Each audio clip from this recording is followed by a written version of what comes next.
Hallo, wir sind hier beim Party.San, Deutschlands schönen Osten. Wir sitzen mit zwei fünften My Dying Bride hier, Singer Aaron and guitarist Calvin. Hello, guys. You have been in the band right from the beginning, and you quit meanwhile, Yes. and then you came back again now for the new album. So how did that happen? How did you hook up again? It came about as Andrew contacted me in the middle of 2013 regarding the possibility of standing in and doing a few shows. That never materialised, but then in the middle of last year he contacted me again with the opportunity to rejoin as a full member of the band again with a new album waiting to be recorded. We just needed finalising with a few small parts of the writing to be finished, but that's how it came about. Yeah. Okay, new album, Feel the Misery. Will we hear something tonight from the album? Not yet? Okay, top secret. Yeah, the title, Feel the Misery, it seems to me like it's kind of the essence of the band. You've been around for 25 years, so sorrow and... I think you're right, and I think being our 25th year, we thought we'd just call the album Feel the Misery, because we've had quite elaborate album titles over the past. But for this one we just thought, let's just call it what it is, and how people see My Dying Bride over, or have seen our progression over the years. It's very melancholic, very miserable, but that's our trade. That's what we do. For some people, they don't understand, why would you want to be miserable? Why would you want to create something that has really more of a negative impact? It's just what we love. It's just what we love.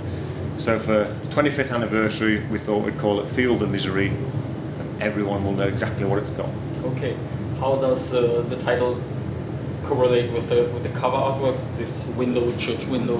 Well, we were going to do stained glass windows a long time ago. We've always liked the idea of stained glass windows because they're very dramatic, and when you see them in the right sunshine, they can be very uplifting and spiritual. Although I'm not a particularly spiritual guy, I still appreciate artwork in that form, which is made not just to look pretty, but to change how you feel inside.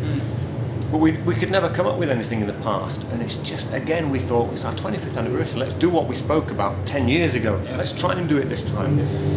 So we worked with Matt Vickerstaff, who we've worked with on a couple of records over the past, and we threw some ideas at him.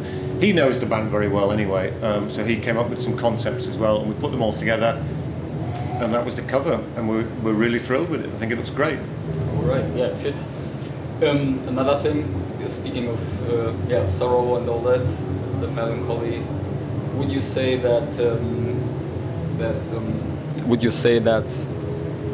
it's something negative, you make something positive out of it? So yeah, definitely. We've had correspondence with fans from even before the internet, okay, to even only a month ago, where they have expressed how My Dying Bride has changed their life, sometimes in just a very small way, and sometimes in quite a significant way, in a life-changing way.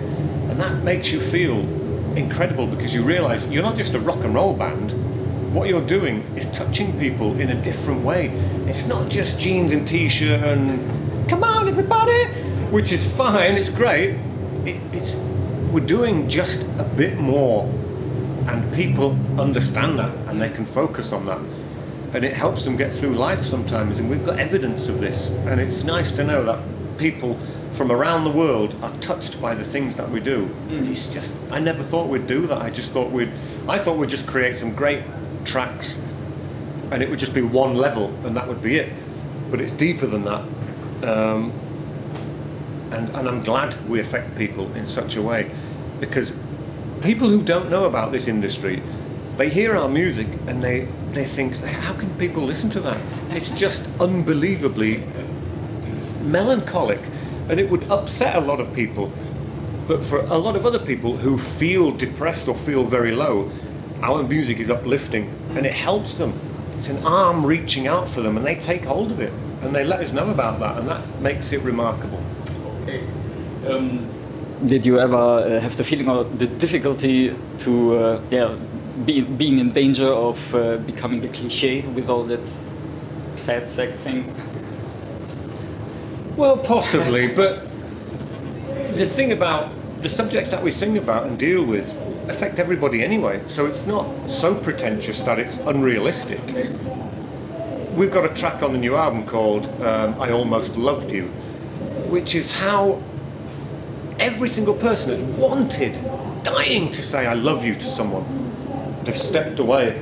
They just couldn't find that extra little bit just to commit and say, oh, I love you, I fucking love you. And they back away and then drift apart, and you just wonder, what if? Everybody feels that way sometimes, and we are just singing about those sort of subjects that affect people. Of course, we add a bit more drama to it because we're storytellers as well, and we want to add a little bit more drama, a little bit more gloss to it. And I think it works very well. We are thinking about things that affect people's lives without being too political. In fact, we're not political at all. We're not even very contemporary, because I try not to, in the lyrics, I try not to mention contemporary things like cars or buses or planes or anything like that, because I like to take people on a journey where they can transform themselves into any period of time. Because I'm not mentioning the internet in every fucking song. I'm not mentioning all that sort of shit. So they can go to a place they feel that is comfortable for them without any modern intrusions bringing them crashing back down to their daily life, which for some people is horrible. Thank you, that was great. No problem.